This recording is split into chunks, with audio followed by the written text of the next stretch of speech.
Well, the Palestinian-Israeli peace accord continues to stay on track and looks to be edging toward the September meeting. Here is the latest report by Israel National News, which states that the Palestinian Authority has ceased paying 500 terrorists. And the subheading is, according to one Arab researcher, the PA stopped paying a monthly salary to 500 terrorists who are now protesting in Ramallah. And the reason why they were protesting, mainly, of course, because their money has ceased, but secondly, because all of Fatah's terrorist family stipends have been paid and will continue to be paid. But they're saying that Islamic jihadists and Hamas stipends, their families are still being paid. So I'm assuming that some of the pressure by the United States and, of course, Israel is paying off, since both the U.S. and Israel have begun placing pressure on a Palestinian Authority Chairman Mahmoud Abbas to cease using international aid to pay monthly salaries worth millions of dollars to terrorists and their families. The monthly stipends are in direct proportion to the level of violence of the terror attack, and with most of the most heinous murders paid the highest salaries. So here is a little bit of verification that Mr. Abbas is heading toward trying to meet the goals in order to set up the peace process come September. So let's see if that continues on. Again, the reason why I'm reporting this is because I believe that we are still continuing toward that.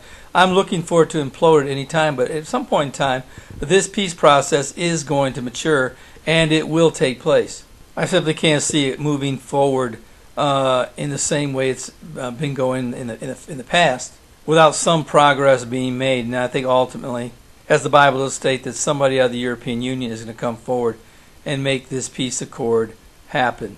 But as I've said several times, that right now it is in the hands of the Trump administration. So we'll just have to see how this is worked out with it in his hands. But if it's anything like the past presidencies, they've usually taken a few steps forward and then all of a sudden it just continues to stop. But right now it looks like it's moving forward, and some of the issues that I thought would hold it up are continuing to be worked on. So we can't take this out of the Trump administration's hands as of yet. And frankly, if this is true, and I believe it is, that Mr. Abbas is finally stopped paying terrorists, he's gone a whole lot further than I thought he would anyway.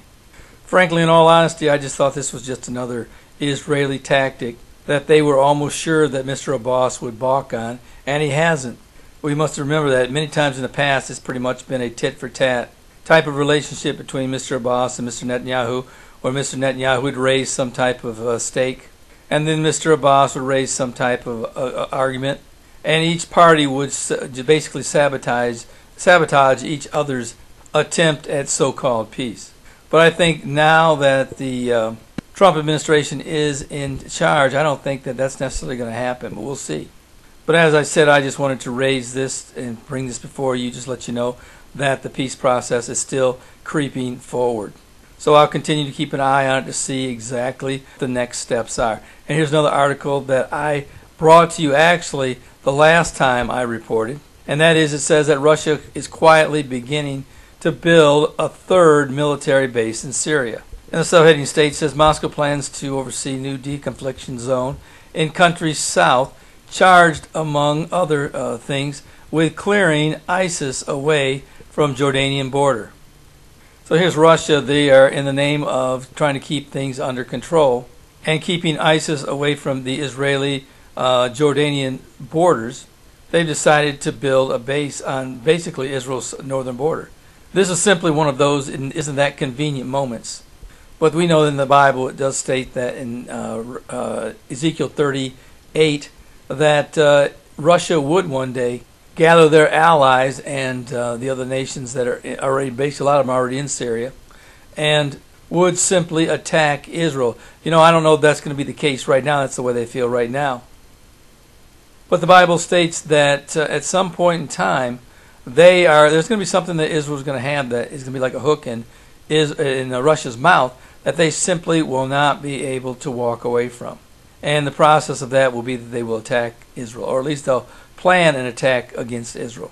And many of the nations who are in Syria right now will be a part of that war. In fact, that's what the Bible predicts. It calls many of them out by name. Libya, Iran, Turkey, they're all there right now. So a lot of the players who are going to be involved in that war are already there. In fact, speaking of Turkey, it says U.S.-backed Syrian fighters Turkish forces.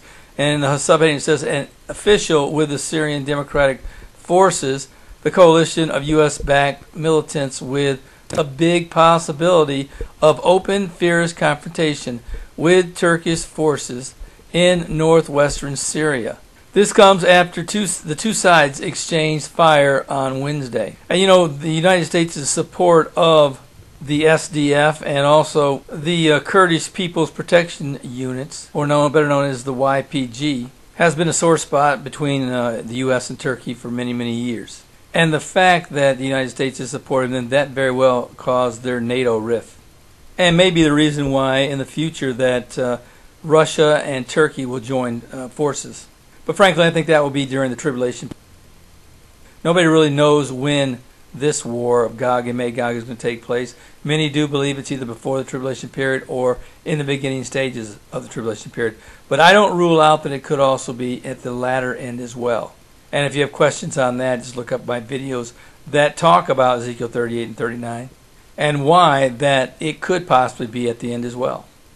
But here are three very important stories that you need to take heart with and to continue to be watchful. And if you know the Lord, today is the day of salvation. Don't put it off. The Bible says that it's appointed on a man once to die, then the judgment. 150,000 people will die today. The Bible says that the vast majority will end up in a burning hell. Don't let that happen to you. Come to the Lord today. Allow Him to save you.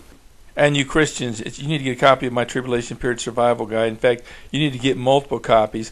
Get them in the hands of your lost friends and loved ones. I have to believe that we are getting closer and closer to the Lord's return, His rapture of the church, and then shortly after, I believe the tribulation period will begin. And if there's one thing that your lost loved ones will need, they will need a guide that will accurately take them through the tribulation period. At least for one, the first thing it'll do is tell them how to get saved. That's the first and the most important step of going into the tribulation period. Then it will tell them about the events and how they could possibly combat them. But I would definitely recommend that you get multiple copies of this, hand them out, and get them in the hands of these people that you know and love. Don't let the world tell them what they need to do once the rapture takes place. Well, this is Terry Malone with the Calvary Prophecy Report.